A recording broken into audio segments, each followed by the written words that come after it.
Hi, friends. Thanks for joining us. Thanks for smashing that subscribe button. It's helped so much. Follow us on your favorite podcast provider. Benny, where can they find us on social media? Yeah, you can find us at Ray Benny Sports. We're on Twitter, Facebook, Instagram, everyone's favorite TikTok, as well as Reddit. Check us out there, join the conversation, and leave us a rating on your favorite podcast provider, please. Maybe Threads one day. I don't know. One day. Use Threads. I think it's dead already. What? Oh, didn't even get. I got one post in. I got one post. Hello, Threads. We got Bomber talk. We got CFL talk. Let's get right into it. We got our hot topics, but we got a huge game this week. Winnipeg Blue Bombers against the BC Lions at IG Field. Battle for first place in the West. What needs to be done for the Bombers to win? What do you expect to see happen? Thoughts on this game? Yeah, they got to avenge that 32-6 loss. And again, that game was at home as well. So another shot at it at home for the Bombers. So that offense has to click. The O-line has to recover from that last game. 7 sacks that game. It needs to add enough protection for Claros. I think the run game is going to need to kick off early in this game and not be a fourth quarter. Oliveira goes for 100 yards in that game. Run game early to kind of relieve that pressure because BC's coming at it hard. Matthew Betts, what is he at? 10 sacks, I think, leading the league right now. So get that run game going, get that offense in a bit of a rhythm, and try to slow down that pass rush. Yeah. The last time the Lions beat the Elks, before this last time, it was a shutout as well. And as well, they proceeded to play the Bombers the next week. And also on a short week. So similar conditions to a 36 game. But like you said, the offensive line, they have to have the game of their lives. And that running game has to start early. They can't wait for the second half to try and establish the running game. Like they have to get yards before contact to around 2.5 to 3 yards. So we know that Oliveira is getting to the second level and he's getting those holes. And they, I know I said this a million times, and I'm going to say it a million times more. They've got to use that heavy set. They've got to slow this game down. Don't get me wrong. If they start balling and throw it in the air and scoring and it's a track meet that they're winning, sure, go ahead. But I'm talking about in comparison to last game and what's going on with BC. They got to play that heavy set and they got to tire out that BC D line. They got to allow the O line to tee off and hit them on running plays. Sure, they might not score as much, and they're just slowing down the pace and really get BC off of their game because they're a fast flying defense. Yeah, they're playing high speed, and the Bombers just got to slow that down, beat them up, punch them in the face. Let them think twice about what's happening, and hopefully the O line can dominate them that way. Because yeah, you're right, 7 sacks can't happen again. No, and the Bombers are pretty much healthy on offense at this point, right? I'm sure some guys have nicks and bruises and stuff, but everyone's there. The O-line's there. You got Lawler back, Dalton Schoen. So you got to get those guys involved as well early. And BC's D has been crazy this year. I know two shutouts against the Elks definitely helps, but they've only given up 94 points. Only 253 total yards of offense and 214 in the air. So that is crazy. I mean, that's is probably better than what the Bombers were doing a couple seasons ago. Off the top of my head, maybe not, but and on the other side of the ball, Bombers have to get to Dane Evans. Dane Evans is a turnover machine, or at least he has been for the last few seasons. Yes, he had a very good game last week, but again, it was the Elks. They have to get to him. They have to throw him off his game. They've got a bunch of sacks. Willie Jefferson, like we said, he's second in sacks at 8. He's got to get that pressure. Jeffcoat's got to get there, and they got to throw Dane Evans off that game because Dominic Rhymes is back too, and that BC offense has been ticking pretty good. So throw Dane Evans off his game. We've seen that happen to him quite a bit over the last few years, and then you could have a different story, and maybe it won't be a crazy. Your offense doesn't have to play catch up at this point. Over the last few years, though, Dane Evans hasn't had the same caliber of team that he has around him in BC. This is a dominant O-line, and this is a good receiving core. So, and when Dane Evans had Hamilton playing at its best, he was a great quarterback. Like he whooped the Bombers one game, like 45 something. And that was last year, even 50. My goodness, yeah. That was last year when Hamilton was bad.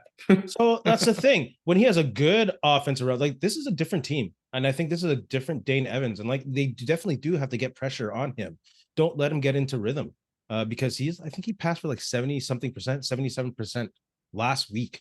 And if the Bombers can't get to him like they did last game, they will be in trouble. He'll pick them apart because I haven't seen anything from Richie Hall this year that breeds confidence in me believing that they can stop Dane Evans if he gets on fire. Yeah, one of the things they've done well, 25 sacks, 7 interceptions, and 5 fumbles so far from that D. They've given up a ton of yards, though, as we've watched them. They've gotten better over the last few weeks, but they haven't necessarily played an offense like BC's coming in. So I like Vernon Adams. Last time they played, he got out of the pocket here and there, made some runs when he really needed to. So that's one thing Dane Evans probably is not going to do or can do, really. So that D-line has to have a great game, and that secondary, when the D-line can't get there, has to step up. VA didn't really have to use his mobility as much as usual, though. The last No, game they not at all. But he was when able it was to there, sit in the pocket, and make those easy throws, because he's not the most accurate QB, but he sure looked like it against the Bombers last time they played. Oh, they did. It was all BC that game. There's no question about that. I mentioned Richie Hall, and last week I mentioned coverage, and the coverage looking the same every play, and him having to switch it up. Do you think the addition of Winston Rose will help allow that secondary to gel? Will it bring that experience in, or will it maybe be a little jolt and a little more time to gel as a secondary? Yeah, it just, you got a guy coming in his first game of the season. What are we, week 9 right now, right? Bombers are 5-2 bye week. Yeah. So, it's going to be a bit for him to get acclimatized to the game a bit more. So I don't know if it's going to, come back roses to say in this game for him, because it'll be a little bit tough. He's got to get the rust off. Same with Kyrie Wilson. Great to have him back. Yeah. But how's this first game going to go? And it's against a tough offense, and some great receivers there in BC as well, right? And Mizell, running back, has played very well so far, taking advantage of his opportunities. So Rose will help, but I'm not sure he'll be up to 100% in this game. We'll see. And also special teams needs to be a factor. Like, we know that McRae can definitely return the ball. When the ball is in his hands, he can be a threat from anywhere on the field. So I don't know if it's blocking. Obviously, I don't have access to tape, or that much tape where I can look at the schemes of their special teams or whatever, but they got to find a way to break McRae out. Yeah, it helps with the field at least. It doesn't have to be a touchdown, but at least flip the field and get good field position. Yeah, it helps to have this bye week because it lets him get used to the blocking in front of him, right? Because really, with Janarian Grant there, who actually sat back there and practiced besides Grant on these runs and got all the formations and the blocking patterns all down. So hopefully with that bye week, it helps. The punting game too for the Bombers needs to be a bit better. It's been hit and miss, and a lot of miss lately with Jamison Sheehan in his first season. So like you say, field position is going to be huge in this game. So if you can flip that field on, say, even a return, even if it doesn't lead to a touchdown, or a great punt that flips the field, the Bombers are going to need that in this game. It's going to be a battle. It's going to be a great one. I'm looking forward to it, though. And the thing with McRae is, we've seen before, for him to warm up, they got to get the ball in his hands. They got to feed this guy the ball, like through running and then through receiving, getting the ball at least 5 times to get him going. At least spread that BC offense wider so they don't know what's going on. That's the thing. Like I mentioned earlier, they're so fast and playing on a different level than any defense in a long time. Maybe Bombers 2019 or whatever. It's crazy. Don't forget Nick Dembski. Sorry, go ahead. No, sorry, go ahead. You can finish off. Nick Dembski. That's all I gotta say. He had a great game. 4 for, what was it? 115. Get into the end zone, but he's got to get a little more of those runs, a little more short catches to really get BC off their game. Again, just another factor. Where's this guy going to be? So they can't really pin their ears back and play high-speed football. And that's where the O-line comes into play, man, because if they're not blocking or giving Clarles time to find all these weapons, it's not going to be a very good game for the Bomber offense. They need these guys. They got the receivers, right? We got a great bunch of receivers. One of our conversations in the offseason was this receiving core going to be one of the best, right, of all time? So far, it's kind of there. They got lots of yards, but it hasn't been spectacular all around. So this would be a perfect time to now break that out and, throw in some wrinkles there. You had a week to prepare with the bye week. So get ready for it. And McRae did not play the first game with these guys, right? Against these guys, right? I think he came in after that. Did he not, or no? Yeah, well, definitely he wasn't playing special teams that game. Right, and then Dembski, because he only came out because Dembski ended up having a baby or going into labor there, right? And then he's been, Nick Dempsey didn't go to labor, but Yes, yeah. well, everyone knew what I meant, I hope. Any more factors or anything we haven't mentioned yet about the Bombers that you think will tilt the game or make BC actually even factors that almost guarantee BC a win? Like they have a very good defense. That defensive line has not been proven to be stoppable. No. And man, the Bombers again. That's a benefit of playing that heavy set, having that extra line. I'm sorry. I'll stop mentioning about the heavy set this week. This is a big game because BC wins. You now got a 2-game lead. You've won the season series, right? It's going to be hard for the Bombers to recover and win first in the West, right? Especially with that loss to Ottawa there a few weeks ago by the Bombers. So this is a big game. I know it's early in the season and anything can happen, but it's a big game in terms of the standings and where the Bombers hope to end up by the end of the season. And it lines them up nicely for a sweep because they got to go into BC. Yeah, exactly. They got beaten. Yeah. Oh, Bomber fans, put your thoughts in the comments below. BC fans, put your comments in the thoughts in the comment section below. Critical questions for each team going into week 9. We're going to go from west to east and back and forth. Let's start with BC. Which Dane Evans will show up against the Bombers? Not really much to explain here. He's been up and down. I think, like I mentioned before, this is probably the best team that he's been surrounded with. But we know that he hasn't been very good in the big games against the Bombers, and they've kind of figured him out, but he's seen a lot of the Bombers. So maybe it's advantage Evans this week. I don't know, but we'll see which one shows up. Yeah, they got to get at him, hit him early, and throw him off his game. Yeah. Hamilton. Oh, boy. What were they thinking with that QB sneak last week? I know the reasoning was we were close to the end zone. We had to get some yardage, but then put your backup in. That's what they're there for. That's what the second, third stringers are for. You see a lot of teams put their short yardage guy in these situations. So if you want to sneak, put your backup in. It wasn't a great game by Hamilton all around. Anyways, Bo Levi still 5 interceptions in that game. So Hamilton, too many questions still there. I don't think they've even turned a corner yet. No. Oh no. Let's go with Edmonton and the Jarius Jackson effect. How does this change the Elks? I don't think this will necessarily be a positive thing. It's the same offense. McAdoo will still be in the facility, although in the defensive side of things, I guess. But he was a QB coach there. He was in the room. He was the one grooming Cornelius and Ford and whoever whatnot. So I don't see how this really changes things. I don't see how this changes the dynamic in the room. So I don't think the Jarius Jackson effect will be. I think it'll be minimal at best. Yeah, I don't think it's going to do a lot to change that season around for the Elks. Ottawa Redblacks. How do you get 5 interceptions in one game and lose? That just blows my mind. 5 interceptions. Bo Levi just threw that ball up for you guys left and right. They dropped the ball last week, Ottawa. They had a very good chance to kind of put Hamilton out of it and move up into second by themselves. But terrible display. Crum fell back to earth a bit. Yeah. We'll talk about Crum in a bit. Calgary Stampeders. I don't think they have much of a chance to beat Toronto on a full week's practice. So the question is, can they beat them on one practice? No, I don't think so. No. I get it that Toronto's traveling. They had to go to Halifax, and now they're going all the way to Calgary, but they're already in that groove. They're kind of road warrior mentality that is there already. Meanwhile, Calgary has one practice to get prepared for the best team in the league. No, they cannot beat Toronto with one practice.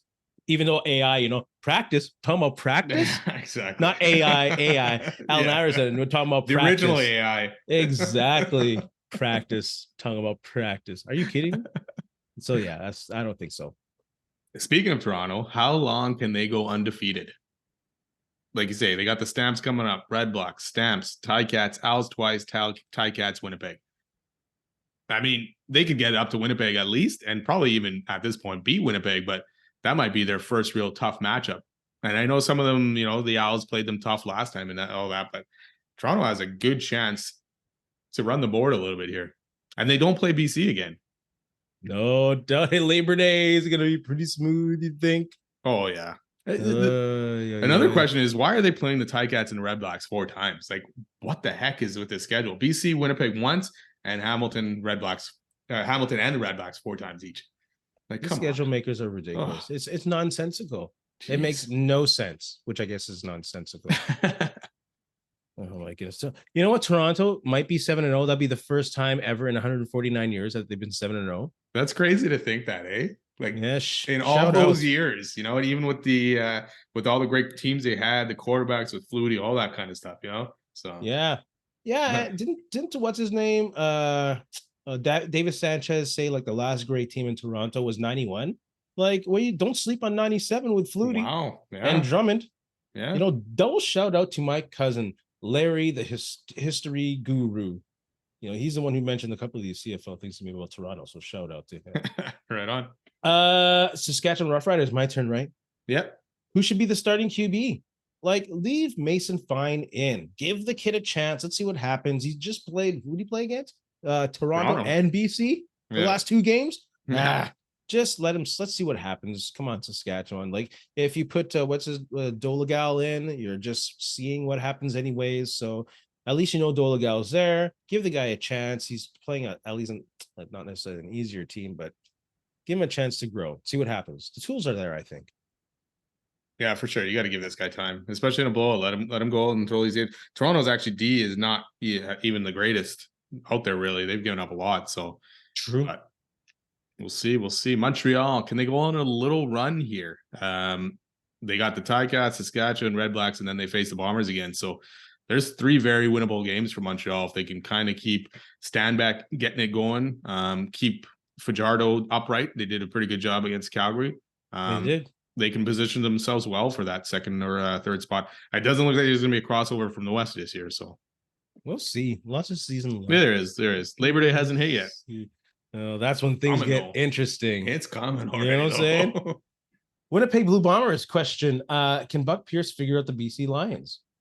When they played them, it looks like Ryan Phillips knew exactly what he was doing. And it looked like, I don't know, either they didn't make any adjustments at halftime or none of the adjustments worked because Ryan Phillips had figured the Bombers out. And, you know, it might be because Couture was there and he may give it a little info, whatever, but I think it's larger than that. So he's got to figure out how to, again, like we said before, how to protect Zach Caleros. It's 7 funny. sacks is ridiculous. Like, look, if Caleros gets sacked more than 4 times, the Bombers lose. Oh yeah. Yeah, especially against this D, because then you're pushing at that point, and that's when you start to make mistakes. For sure. Even in that last game, like it kind of was telling just even that, well, not the Bomber offense altogether, but that last drive before half where Winnipeg had just gotten a field goal and BC scored. It was just like, you know, it was like one of those things, and you're watching going, this is not the same Bombers. So, and you mentioned Couture in the plays. Maybe the Bombers took it as, you know, he knew the plays, but that doesn't help them very much. And maybe they realized maybe it did. I don't know, because there was something there. Like you said, they were all over that Bomber offense. Wake up. Yeah. Wake up.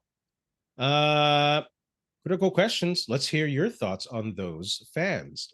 Not on those fans. Fans, let's hear your, you know what I'm saying? Comment section. I get you. Sankey got his release. Where do you think is the best landing spot and why?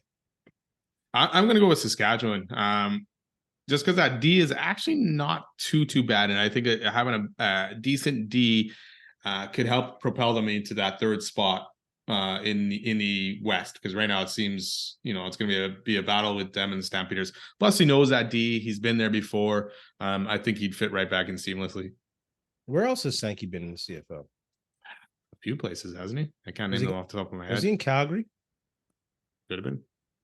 Go there.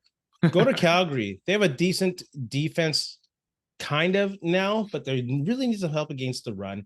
And he might bring some culture back into that room that left with Dennis and Bo Levi Mitchell, a veteran, just a presence in the room. So I think Calgary might be a good spot for him to land.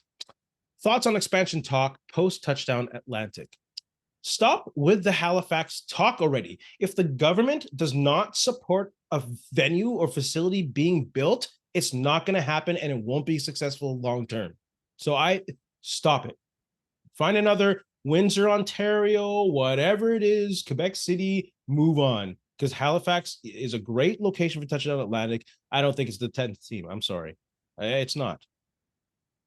The thing is, they almost need to get another team or another place involved, because right now there's no sense of urgency. Halifax is not an urgent, because it's like we can keep waiting and kind of play this out and see what happens. But if you get, so like you said, Windsor or Quebec City into this, maybe then Halifax or something, some other place goes, okay, this is very serious now. Let's get into it and let's get that team before the other team gets it. Because after 10, the CFL is not expanding for a while. And who knows? There's probably not many places that are crawling all over each other to get a CFL team. But they got to find that sense of urgency and stop talking about this. Either it's gonna get done in Halifax or it's done in Halifax. Absolutely. I talked about this idea like eons ago in regards to Ray and Betty Talk Sports, but I think they should still really consider a regional team. Get the different governments in the East Coast to maybe have 2 or 3 decent facilities where it can be a traveling team. Yeah. Play there 1 year and other people can travel. It's not far to travel. Like maybe that, or just never mind. Wasn't Major League Baseball going to do that with the Rays and Montreal? Wasn't this announced a few seasons ago or whatever, a few years ago? That would have been cool. Yeah, it never ended up happening, obviously, but no. Where are you placing Andrew Harris on your list of all-time running backs? Passport be damned. He's in the top 5 for me, for sure. Well, I went back and forth on this. It's tough. To me, Charles Roberts was a great running back. Charles Roberts never really took care of himself. And if he did, he probably would have been even better than he was. One thing he didn't do was, win a Grey Cup. Whereas Harris has won them. And Harris hasn't just been a passenger on those teams. He basically propelled his teams, maybe not last year with the Argos as much, but the other ones to help them win those Grey Cups. And he's right around the same yardage as him. I'd probably put Harris in that top 5 and bump Charles Roberts out of there, but he's probably number 5 for me. Oh, Harris is better than Charles Roberts for sure. Yeah. And there are a couple running, but I say Charles Roberts in my top 10. He's about 7 or 8. Like I have Preed, George Reed for sure. Yeah. Sorry, Pringle. Preed. I was going to say Pringle. Who's Preed? He's a Pringle Reed hybrid. It up on the internet. Preed. Dominant. I missed one. Pringle, Reed, Pinball, Leo Lewis, and Andrew Harris. Yeah, that's the way it is. Leo Lewis is the greatest Bomber running back of all time. And you got Johnny Bright in there still too, right? Oh, for sure. Like so many good running backs. It is. But I'm a personal fan of Robert Drummond for running backs. Like he didn't get many yards, but he punished it. And I love his style. Punisher for sure. Just like Mike Sellers was fun to watch too. Oh, Sellers was great.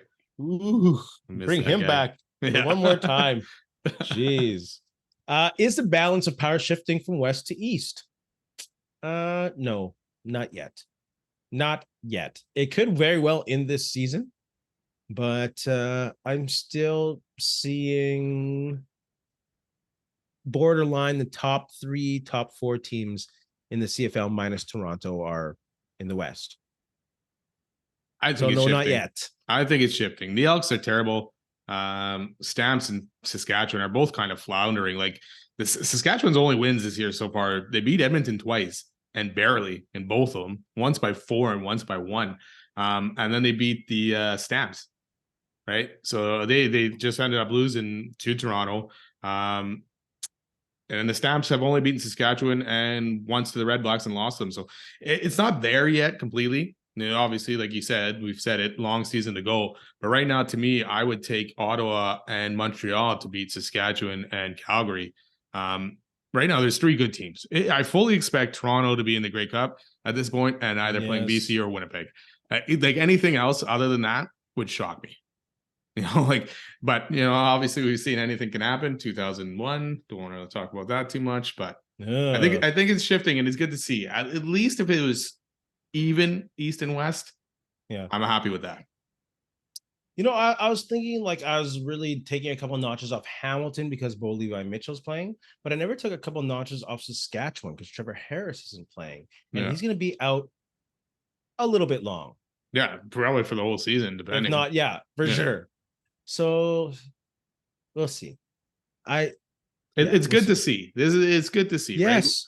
Right? I thought Ottawa, before they beat Winnipeg, we're going to go 0 for a while, right? And they turned it quickly around. Or sorry, they had already won a win, but not many more wins than that one when they played Winnipeg. But so it's good to see. I like to see it. Hopefully, it keeps up.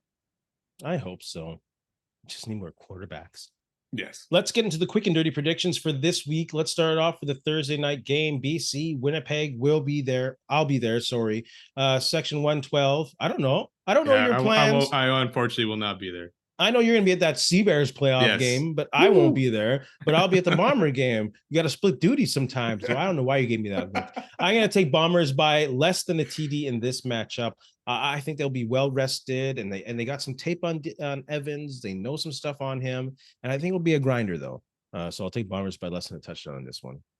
I'm unfortunately going to go the other way and take BC in a close game. I think BC's D is just going to be too strong and all over that Bomber offense. Ooh. Who do you got, Toronto and Calgary? I'm going to end up taking Toronto in this one. Like I said, I think they're going pretty much undefeated till they play Winnipeg. We'll see what they're. But like we said, the Argos D is not great. Jake Meyer can put up the yards. So this is a great opportunity for him to put up a bunch of yards and maybe some points. But we've seen him game in and game out make mistakes that end up costing his team. So yeah, Chad Kelly's just been, he wasn't great last week or didn't have a good game last week, but he's just been fun to watch. He has the tools to support him if he doesn't have a great game, though. As long as he doesn't make too many mistakes that cost the team. Yeah. You know what? I was going Toronto all the way in this one. Calgary with for sure one practice only. But then Larry, the history guru, gave me that stat of Toronto's never ever been 7-0. I'm like, what kind of sense of humor do the CFL gods have in this one? But I think I'll have to go with Toronto going 7-0 for the first time in history on this one. Just too good. Calgary's too unstable still. Montreal Hamilton. I don't think Hamilton has a chance with that backup playing. To be honest with you, it was his second start. Like, I get it. What's his name on Montreal? The Canadian receiver, Julian Grant, is not a go. So the Als might not score as many points, but I just don't think they have a chance, even with Montreal's defense with some injuries. Montreal's going to win it. Yeah, I'm going to take Montreal as well. Like you say, not good for Hamilton. Taylor Powell starting. Not enough experience yet. And Standback for Montreal has actually gotten better over the last few games. Last time he played Hamilton, he had 7.7 yards per average. So, and Hamilton's D hasn't been great against the run, obviously, with that stat. So I can see the Montreal kind of leaning on that. And Montreal's D has been good. It'll throw fits to Powell. Hey, so Montreal. I'm picking Montreal. Not many offensive touchdowns still they've allowed. Yeah. Ottawa, Saskatchewan. Who do you got in that matchup? I'm going to take Ottawa. Saskatchewan's reeling. Mason Fine he's been okay. A lot of yardage and stuff like that, but nothing great. Did you know Saskatchewan has not scored a first half touchdown since week 2 against the Bombers?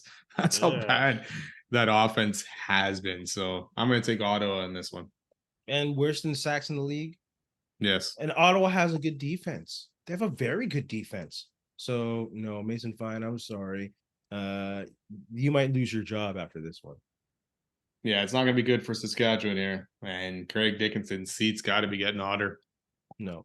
CFL fans, put your predictions in the comment section or say whatever. Even say hi in the comment section. That's cool too. Let's move on to hot topics. Was Sean Payton out of line for his comments? You go ahead.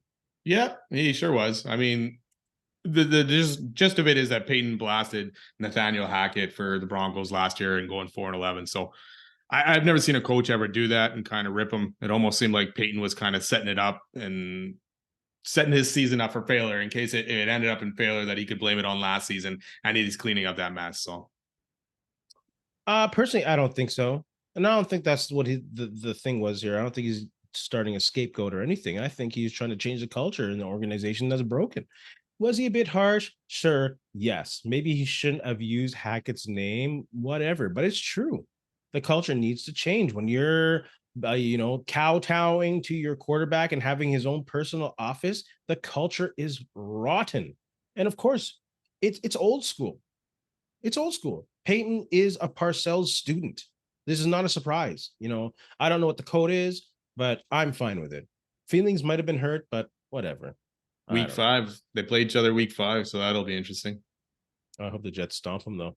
Yeah. I'm not a fan of Sean Payton. Biggest shock in Women's World Cup so far? Canada, Jamaica and Brazil. I'm Canadian, but whatever. But Brazil is ranked 8th in the world, and Jamaica is 43rd, and they're advancing. The Reggae Girls, shout out to them. Biggest shock in the World Cup. Yeah, and going off of what you were saying, Canada, shocking to me that they didn't even make it out of the first or the round robin here and only scored 2 goals. Had a penalty shot saved against Nigeria. And then you look at it and go Nigeria and even South Africa.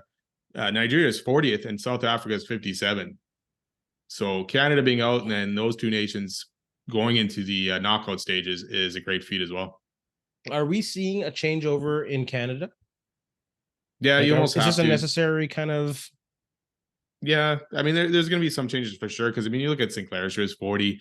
Unfortunately, that penalty shot wasn't the greatest. And that's kind of what she's going to end up her World Cup career or almost soccer career on. Unfortunately, but yeah, you need some youth in there, and you need to make those changes because they just did not look good. Scoring 2 goals, he scored 2 goals in 3 games after just winning the Olympics a couple years ago. That's the thing, Olympic champion too. Yeah, and that Brazilian legendary player is also gone from the World Cup. So yeah, thank you for remembering the name because I didn't. And Christine Sinclair out of there. That's crazy. Yeah. Changing the guard, yeah. What does the addition of Tarasenko do for the Senators? Well, it replaces hopefully the Brickhead, I guess. We'll see on the power play how much he produces. Not $5 million. Why not for a year? He has to prove himself. Why not? Yeah. Yeah, I mean, it has a little bit more veteran presence on a pretty young team, right? And Tarasenko has won a Stanley Cup, so he's got that experience as well. So he may not be what he was and going to score 40 goals or anything like that, but he'll definitely help in the leadership department. Yeah, we'll see, eh? Like they have less than 35,000 in the cap. Yeah. Good luck with that. It's time they're making their push, Ottawa, and I hope it works out. You have a Brickhead? Yeah, let's go back to the CFL, and I'm going to give it to Orlando Steinhauer or Tommy Condon. I don't know which one who approved it or who called it.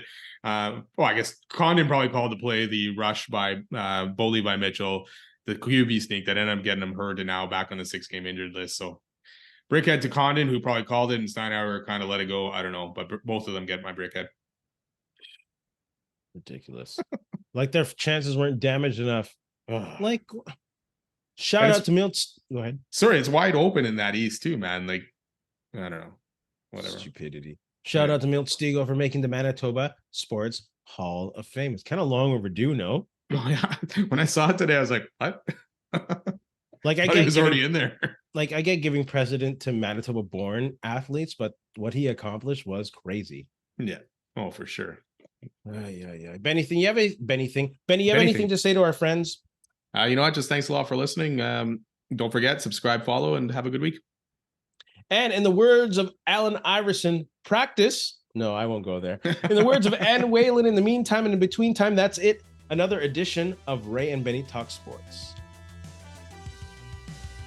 All right. NFL training camps going on really early still. Who's your Super Bowl finalist and winner? Off the top of your head. Let's go. Off the top of my head. Ooh, hopefully Joe Burrow's okay because I'm going with Cincinnati and Cincinnati taking the Super Bowl. I think San Francisco will be in the final again. Ooh, Brock Purdy, you think he's got enough to lead him there? No, he almost did if he didn't get hurt. Yeah, too bad he got hurt just to see what would have happened in that game. Yeah, too bad. I got no prediction. What? That's not fair. You put me on this. Put me on the rotisserie, whatever hell, rolling on sizzling over the fire and making a decision. Hurry up on the top of your head. Who do you got? I'm going back to them because it's got to be time. I'm going to take the Bills. I'm going to take who else on the other side? I could take the Niners, but that'd be a homerish kind of thing. And I don't know. Let's go with the Eagles making it back in there, but the Bills win the Super Bowl. Hey, friends and neighbors, don't forget to check us out online on Facebook, TikTok, Instagram, and Twitter at Ray Benny Sports. And don't forget to check out our YouTube channel. Leave a like, leave a comment, tell us what you think.